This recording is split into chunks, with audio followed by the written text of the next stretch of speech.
Hello and welcome here. I thought today let's talk about goals. It is this time of the year where people are reflecting on what happened last year and what am I going to do for next year. But I really want to talk about this because this is so complex, especially if you have complex PTSD like I do, right? We really want to look at this because so often we set ourselves goals and society loves it, by the way. Big goals, ambitious goals, right? Dreams and things like that. And I have no issue in daydreaming about that and imagining myself and everything being perfect, right? But then when it comes down to actually doing the steps, it's like, I freak out and it's paralysis. I'm freezing up. I'm not getting anything done. Are you a little bit like me? Then this might be helpful for you. Right? Because sometimes we set ourselves such huge ambitious goals that while it feels good and it's good to dream, I always say visualization, it's actually really good. I feel good when I do this.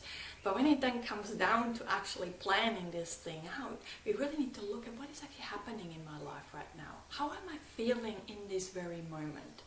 Because there was a time and season for certain goals, right? Because I went through some really severe periods where I was so clinical depressed or suicidal depressed that actually leaving the house and going for a walk was a huge goal. That was ambitious thing, and it did not happen, right? Have you ever had that? Well, for the majority of the people going out and leaving your house and going for a walk, it's nothing, right? So we really want to look at what is actually happening right now for me, right? Really making the goal about me. I think especially at the beginning when I was still in a crisis kind of thing, it was more about my body, my health, my emotional state, my connections and my friendships, more so than having big goals like writing my thesis, right?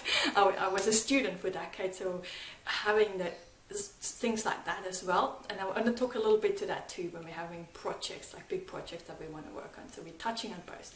But first, sticking with the walking goal, right? If this is you, even being able to leave the house is huge for you, then take a deep breath. Doesn't mean that you're a failure. It doesn't mean that you're useless. If you have a critical voice like I used to have, it was really beating up on me for not being able to do those goals. So what really happens in that moment is because our nervous system is so dysregulated, and then having a goal like this, it kind of really freaks out. It's too big, right? So I had to start off with, okay, let's just put on my walking shoes. I haven't worn them in a long time. I wonder what they feel like on my feet. Let that be my goal. Just putting on those walking shoes. Hey, please don't judge me. I was really severely depressed. Putting on walking shoes was huge. But just doing that. And eventually, doing this a few days in a row, just putting on the walking shoes, not leaving the house, it feels like, I actually got the shoes on. Why not step outside? Just out the front door, not even going for a walk yet. And you're building on that and just standing outside and getting a little bit of sunlight or sunshine on your skin, right? This is so important for our vitamin D production as well, and to help us feel a little bit happier. We actually need vitamin D as well. It can really affect our mood when we're vitamin D deficient. I want to point that out here too. But, making those little steps, right? So next time, maybe you have the shoes on, you're outside, and next time maybe you're walking down and checking the mail, and you just build on this. But perhaps this is not the season for you. Maybe going for a walk is easy. Like right now, to be super honest, going for a walk can be a procrastination technique of mine. Because going for a walk is now easier than actually doing some of the work that I am meant to do.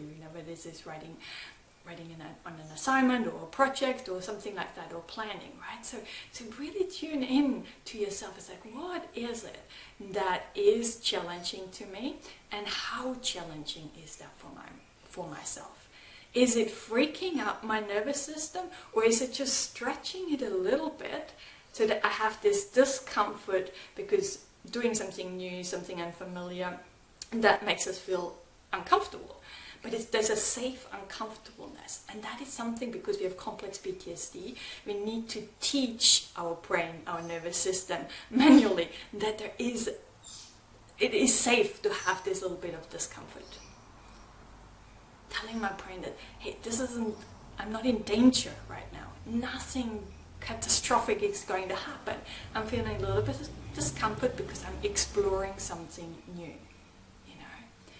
And for a while I was practicing actually being comfortable with the discomfort is by simple exercises like using your non-dominant hand to brush your teeth. Right? That's uncomfortable. And then while you're doing it, tell your brain, it's okay, we're just experimenting, we're just having fun, playing around a little bit. I'm trying the other hand, it's uncomfortable, it's safe, there's nothing wrong. Just teaching our brain that little bit of discomfort is safe. So that is one aspect of what we can do to really help ourselves to kind of stick goals, to really break it down to the little things. And I think at the beginning, especially for our complex PTSD, it is important to get our body healthier, to change the relationship that we have with ourselves, right? So for the Thrive community, actually, we have a theme each month. So that this theme in January will be befriending yourself. And I think that can be a beautiful goal in itself. How can I be a little bit kinder with myself? No, maybe this could be a goal for you. It's not so much, sometimes I had always those, like I said, always big goals. That's just me. I am a dreamer, and I can dream up big things, and I love it, right? But there was a time, because I was on so many medication, and I was really not taking care of my body, and I put on a lot of weight. And I wanted to lose that weight fast, and I wanted to be back, and I wanted to be vibrant, and I want to have muscles and all these kind of things. But it was too big a leap from where I was. Right? You can't go from lying in bed staring at the ceiling for weeks after a week, not moving your body, and then wanting that goal to happen so quickly. My nervous system was freaking out just by trying to start. I didn't even know where to start. And if that happens, again, remind yourself, this doesn't mean that you're a failure. This doesn't mean that you're too broken or too damaged or anything. It's just like, maybe that goal is stretching me a little bit too far at the moment, too much, so that it paralyzes me. Let me shrink it down. Let it make it so it's actionable, so I can do it. So I get a sense of, hey, I actually am a capable person. Look at me, I did it, right? I have a sense of agency again. I can get things done. I stick with things. I say I do that, and I did it, right? Goals like having a glass of water first thing when I get up. That was my goal. It was one of my first goals when I was in crisis.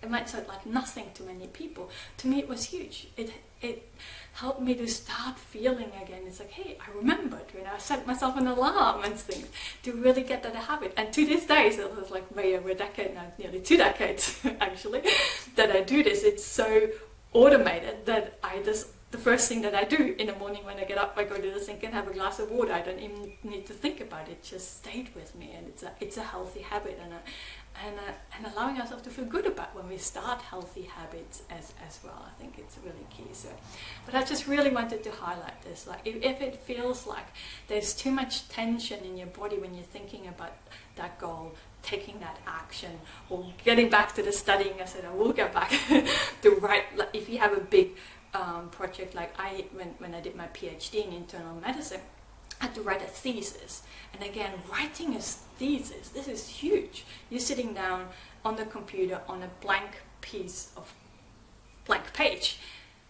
The nervous system's going to have a freak out. It's big. Where do I start? What do I do? Right?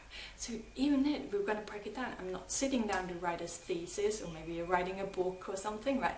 No, I'm just sitting down, and I am writing down that one experiment that I did. I'm writing down the methods for this one thing. That is what I'm doing right now. That might not even end up in the thesis in the end, but it doesn't matter. I'm starting there. And once we have something on paper, it looks better when you get back in, and you can just build on this and realizing that I always can come back and I always can change.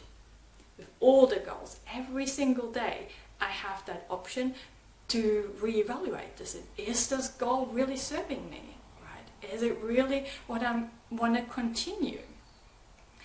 But being really honest with yourself, right? Because sometimes when we're feeling uncomfortable, we're just trying to get out because of the discomfort, avoiding the discomfort, because that's what our brain has two functions. One is safety, and the other one is preserving calories.